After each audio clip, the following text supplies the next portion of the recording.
नमस्कार, आदाब, सत श्री अकाल। स्वागत है आप सभी का आपके अपने यूट्यूब चैनल पर। जैसे कि आप सभी को पता है कि सीटेट का नोटिफिकेशन आ चुका है। बहुत जल्द आप सबका सीटेट का एग्ज़ाम है। अब आपको क्या करना है, इसी टाइम का यूटिलाइज करना है। देखिए, सीटेट एग्ज़ाम देने वाले में दो कैटेगरी के स्टूडेंट होंगे। पहला कैटेगरी के जो इस बार पहली बार सीटेट का एग्ज़ाम देंगे, और दूसरे वो कैटेगरी के स्टूडेंट होंगे जिन्होंने इससे पहले सीटेट का एग्ज़ाम दिया हुआ है, लेकिन किसी वजह से कुछ नंबर से उनका सीटेट का एग्ज़ाम नहीं क्लियर हुआ।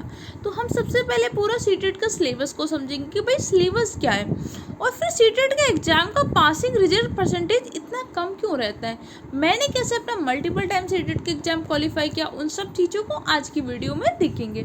वीडियो को पूरा एंड तक देखिएगा ताकि आपके कोई भी डाउट ना रह जाए। तो सबसे पहले आपको पता होना चाहिए सीटेट का एग्ज़ाम कब होगा। देखिए, सीटेट का 20वें संस्कृत का आयोजन करवाया जा रहा है। अभी तक था कि आपका एग्ज़ाम 1 दिसंबर को होगा, लेकिन अभी नोटिस आया है कि कुछ आपके प्रशासनिक कारणों के कारण अब एग्ज़ाम आपका 15 दिसंबर को होगा। लेकिन अगर क्या हो जाता है कि अभ्यर्थियों की संख्या ज़्यादा हो जाती है तो 14 दिसंबर को भी हो सकता है। अर्थात इस बार सीटेट आपका 2 डेट में हो सकता है, 14 दिसंबर और 15 दिसंबर को। अब आपको जो भी टाइम करना है, इन्हीं टाइम का यूटिलाइज करना है।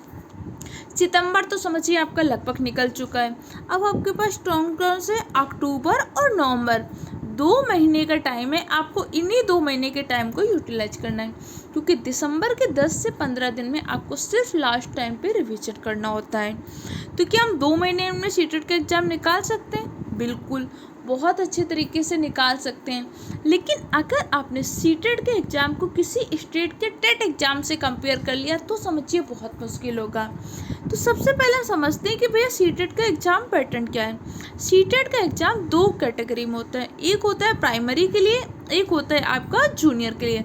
सीटेट पेपर 1 और सीटेट पेपर 2 दोनों में आपके 150 क्वेश्चन आते हैं, 150 मार्क्स के, और 5 सब्जेक्ट होते हैं, और हर सब्जेक्ट से क्या होता है 30 क्वेश्चन आते हैं, और हर क्वेश्चन 1 नंबर का होता है, अर्थात 30 क्वेश्चन 30 नंबर के होते हैं। ये बात तो आपको समझ में आई। सबसे पहले हम समझते हैं सीटेट पेपर 1। तो सीटेट के लिए पेपर 1 जो कि प्राइमरी लेवल के लिए दिया जाता है, इसमें आपके 30 क्वेश्चन आएंगे CDP से, चाइल्ड डेवलपमेंट पेडागोजी से। इसी के साथ साथ 30 क्वेश्चन आएंगे आपके लैंग्वेज से। आपको एक कोई लैंग्वेज चूज करनी होती है, हिंदी, असमिया, या जिस भी आप लैंग्वेज को चूज करना चाहते हैं। अगर आप हिंदी भाषी राज्यों से आप तो पहले लैंग्वेज के रूप में हिंदी को चूज कर सकते हैं। फिर आपको एक और लैंग्वेज होती है लैंग्वेज सेकंड। लैंग्वेज सेकंड में चूज करने में आपके पास 2 ऑप्शन होते हैं, या तो आप इंग्लिश को चूज कर लीजिए या तो आप संस्कृत को चूज कर लीजिए। तो जिस लैंग्वेज में आपको कमांड हो उस लैंग्वेज को चूज कर लीजिए। यहाँ पे आपको उससे जुड़ी ग्रामर भी पूछने को आएगी। देखिए, बहुत ज़्यादा नहीं आती है, लेकिन इससे ग्रामर भी आएगी। अगर आपकी हिंदी इंग्लिश में अच्छी कमांड है तो इंग्लिश को चूज कर लीजिएगा। संस्कृत में अगर आपको लग रहा है आपकी अच्छी कमांड है तो संस्कृत, लेकिन ध्यान रखिएगा तो फिर संस्कृत पेडागोजी भी की 15 क्वेश्चन आएंगे अगर आप संस्कृत चूज करोगे। ऐसा नहीं है कि 30 के 30 क्वेश्चन आपके संस्कृत व्याकरण से आ जाएंगे। इंग्लिश चूज करोगे तो 15 क्वेश्चन अगर बेसिक इंग्लिश से आएंगे तो 15 क्वेश्चन आपके पेडागोजी से आएंगे। इस बात को आपको ध्यान रखना। इसके बाद 30 क्वेश्चन आपके मैथ से आएंगे और 30 क्वेश्चन EVS से। अब देखो, ये बात तो आपको समझ में आई कि 5 सब्जेक्ट से क्वेश्चन आएंगे और हर सब्जेक्ट से 30 क्वेश्चन आएंगे, और 30 क्वेश्चन क्या करते हैं, 30 मार्क्स को ही कवर करते हैं। तो क्या कोई निगेटिव मार्किंग होती है क्या? हाँ जी, यहाँ पे कोई भी निगेटिव मार्किंग नहीं होती। अर्थात अगर आपका आंसर गलत हुआ तो आपके सही आंसर से नंबर नहीं कटेंगे। अब एक बात आपको समझनी है, सीटेट एग्ज़ाम में जैसे आपको 30 नंबर का क्वेश्चन आ रहा है तो 30 नंबर में 15 नंबर से तो सब्जेक्ट रिलेटेड क्वेश्चन आएंगे और 15 नंबर से उस सब्जेक्ट से रिलेटेड पेडागोजी। जैसे मैथ है तो 15 नंबर के तो मैथ के न्यूमेरिकल आएंगे, मैथ के क्वेश्चन आएंगे, और 15 नंबर की क्या होगी, मैथ पेडागोजी आएगी। ऐसे EVS में आपकी 15 नंबर में EVS आएगी तो 15 नंबर में EVS पेडागोजी आएगी। 15 नंबर में हिंदी आएगी तो 15 नंबर में हिंदी पेडागोजी। 15 नंबर में संस्कृत आएगी तो 15 नंबर में संस्कृत पेडागोजी। अगर आप इंग्लिश को चूज करो तो 15 नंबर में इंग्लिश आएगी और 15 नंबर में इंग्लिश पेडागोजी। ये बात समझ में आई कि नहीं आई?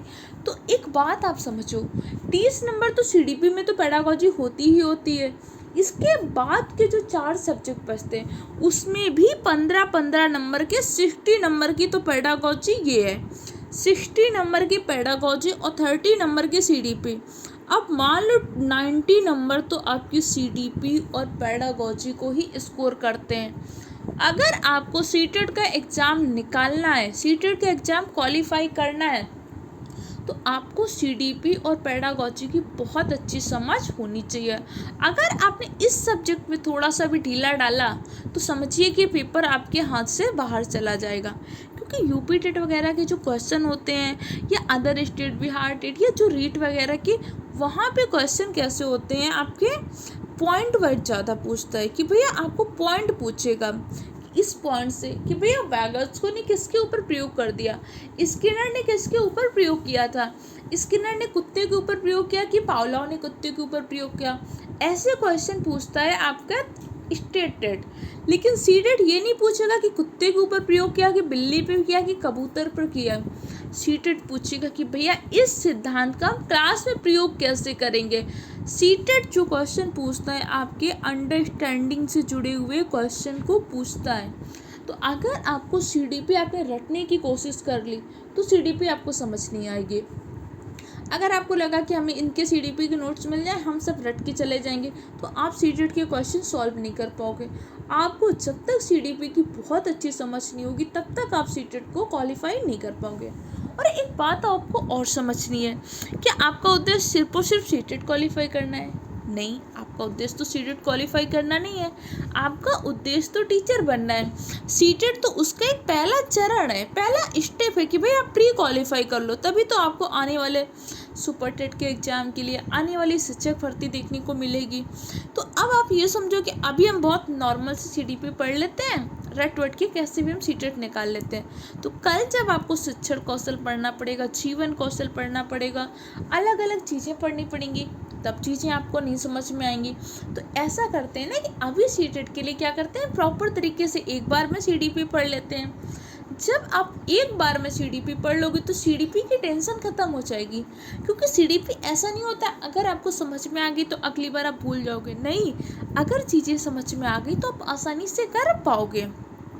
पेपर 1 का तो समझ में आ गया, पेपर 2 ही ऐसा होता है, बस पेपर 2 में एक चेंज हो जाता है कि जो यहाँ पर ईवीएस आती है वहाँ पे आपको साइंस या सोशल साइंस चूज करना होता है। अगर आपने बीए वगैरह किया हुआ है तो आप एसएसटी को चूज कर सकते हैं, अगर आपने बीएससी वगैरह किया हो तो आप मैथ साइंस को चूज कर सकते हैं। तो 30 नंबर के इसमें भी आपको सीडीपी से क्वेश्चन आएंगे और 30 नंबर की लैंग्वेज से क्वेश्चन आएंगे, जिससे 15 नंबर पेडागोजी, 15 नंबर आपके सब्जेक्ट।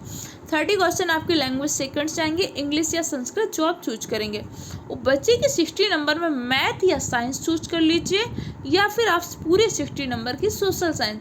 तो जो चीज़ें आपके एकेडमिक से हों उन्हीं सब्जेक्ट को चूज करिएगा। बीए वगैरह किया हुआ है तो आप सोशल साइंस को चूज कर लीजिएगा, बीएससी वगैरह किया हुआ है तो आप मैथ और साइंस को चूज कर लीजिएगा। ये तो आपको सीटेट का सिलेबस समझ में आया कि भैया तैयारी कैसे करनी है। और सबसे पहले ऑफिशियल सिलेबस निकालिएगा, इसके बाद प्रीवियस ईयर पेपर निकाल के देखिएगा, क्या क्वेश्चन का ट्रेंड आपको समझ में आ रहा है, क्या आप क्वेश्चन की लैंग्वेज समझ पा रहे हो। क्योंकि सीटेट में सबसे इंपॉर्टेंट चीज़ होती है कि भैया आप क्वेश्चन की लैंग्वेज समझ पाओ। लैंग्वेज समझना आपके लिए बहुत इंपॉर्टेंट होता है। तो एक बार प्रीवियस ईयर पेपर देखिए। इसी के साथ साथ आपके लेट्स स्टार्ट स्टडी चैनल के यूट्यूब चैनल पर क्लासेस चल रही हैं। सीटेट की सीडीपी की क्लास चलेगी, आपकी साइंस पेडागोजी की क्लास चलेगी और पेडागोजी की क्लासेस चलेंगी। उन सारी क्लासेस को देखिएगा, अच्छे से देखिएगा, समझिएगा। पूरी प्लेलिस्ट बनी हुई है, उन सबको देखिए, आपको चीज़ें समझ में आ रही होंगी। इसके बाद आपको इसके नोट्स मिलेंगे टेलीग्राम चैनल में, तो उसको ज्वाइन कर लीजिएगा ताकि कोई भी नोटिफिकेशन आता है, कोई नोट्स आते हैं तो आपको मिल जाए। और कोई दिक्कत कन्फ्यूजन हो कमेंट सेक्शन द्वारा पूछ सकते हैं। इस बार संकल्प ले लीजिए कि आपको सीटेट का एग्ज़ाम निकालना है। पहली बार दे रहे हैं तो आपको पहली बार में निकालना है। अगर पिछली बार किसी वजह से नहीं निकला तो एक बार देखो कि आपके किस सब्जेक्ट में नंबर कम आए थे। ऐसा तो नहीं कि आप पेडागोजी के क्वेश्चन नहीं कर पा रहे थे कि कॉन्सेप्ट के क्वेश्चन नहीं कर पा रहे थे। उन सब चीज़ों को देखो, एनालिसिस करिए, उसके बाद अच्छे से तैयारी को स्टार्ट करिए। कोई दिक्कत कन्फ्यूजन हो कमेंट सेक्शन द्वारा पूछ सकते हैं।